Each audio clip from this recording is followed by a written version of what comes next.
Hey everyone, this is game 3 of the candidate semifinal from Tbilisi, Georgia in 1965 between Mikhail Tal and Boris Spassky.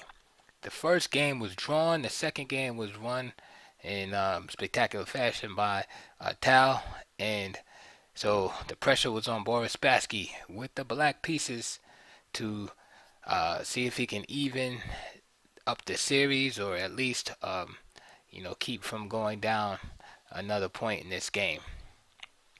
The game started out Tau with the white pieces once again. Spassky is black here in game 3, 1965. So e4, e5, bishop b5. So Rui Lopez from Tau. Bishop b3, castles, c3. Now, I want you to know I didn't go over the first game. It ended in a draw, but just so that you know, Spassky had employed the martial attack in our first game. This game he decides to deviate from it and just plays the Rui Lopez, and now we're gonna have a Briar variation, which is signified by this knight returning to b8. So d4, knight comes back out to d7, knight h4, knight b6 from Spassky, d takes e5 from Tal, d takes e5 from Tal, and Tal goes into this ending here. Queen takes d8, and now bishop takes d8. Knight d2 on his way to f3. And now Tal plays knight f5. Knight b d7. Knight f3. And now Spassky just rips the pawn. Bishop c2. Knight ec5. Knight takes e5. Knight takes e5. Rook takes e5. And knight e6. So the game, is pretty even, and white has only the slightest of pressure on the position, because black's queen side pawns are a little loose, but nothing more than that. So Boris has definitely equalized here. Bishop e4, bishop takes e4, rook takes e4, bishop f6. Looks like things are just rapidly going toward the draw. Rook e2 from Tal, rook a d8, bishop e3, rook d5, knight g3, rook fd8, and it looks like Boris has slowly improved his position. He's taken over the d file. He's driven back white's pieces. a4, rook d1. Now b takes a4, rook a1, rook b8. I like how Spassky stays active. He doesn't go passive with his rooks. Again, the game is just equal here. King f8, knight e4, rook b1 check, king h2, bishop e5 from Spassky, g3, and if anything is black putting the pressure on white now. g6, rook a5, the bishop just goes back to g7, knight c5 here, king e7. Now knight takes e6 from Tal, king takes e6, and now rook a6, king d7, bishop f4 from Tal, which is just c4 here, or even bishop d4, and walk away, shake hands.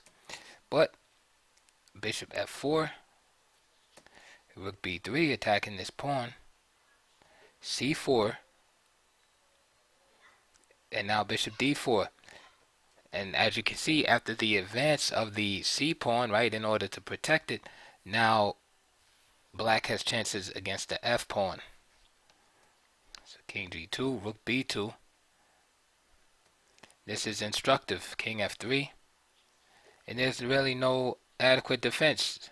So Tal has basically, out of nothing here, just kind of walked into, a losing position at this point by playing this move, um, bishop f4. This was a major oversight here in the position. So now he drops the pawn without compensation. So Tal tries to become active, of course. And Spassky just simply consolidates. He protects everything, and he's just up a pawn. Rook is doing an excellent job back there on the 7th rank, protecting everything. And there's nothing Tal can do. So king takes d6, king d4, king c6, check, king c3, rook f7. He's just going to create a passed pawn. f5, g takes, rook e8, f4, king e2, and it doesn't get any simpler than this. King c5 attacking the other pawn.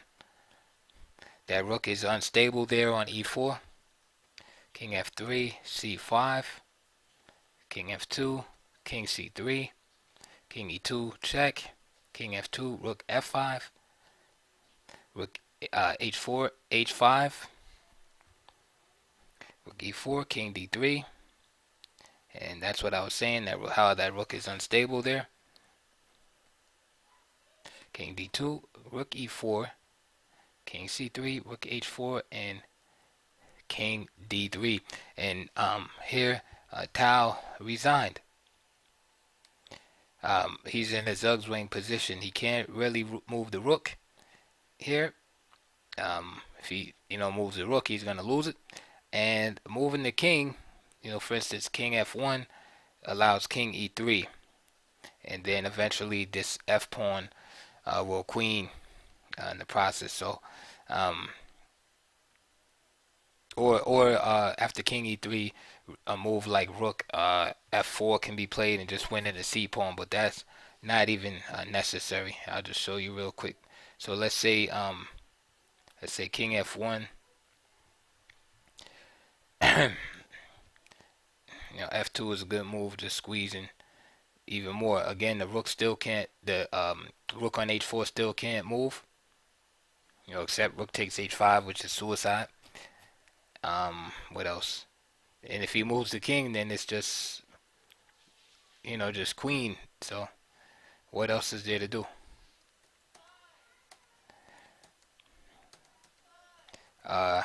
If let's see, if king e1, same thing. f2, king f1, king e3. And again, there's nothing to do except suicide with the rook, and there's not going to be any stalemate. Alright, so it's early in the match, but I have to say that this game is definitely a major turning point in the match. There was absolutely nothing in this position. Nothing in this position to write home about. And and Tal just simply blundered a piece. Like I said, even move like bishop d4 here takes.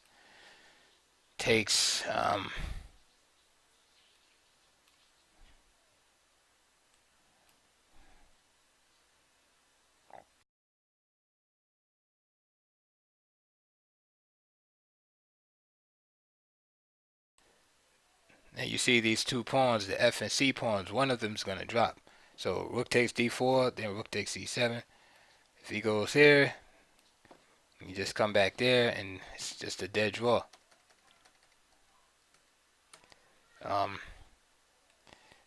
Even c4 here is possible because the bishop can still protect the pawn. So for example, rook b3. Well, I'm sorry. I meant to play rook b3. I play rook c1. Rook b3.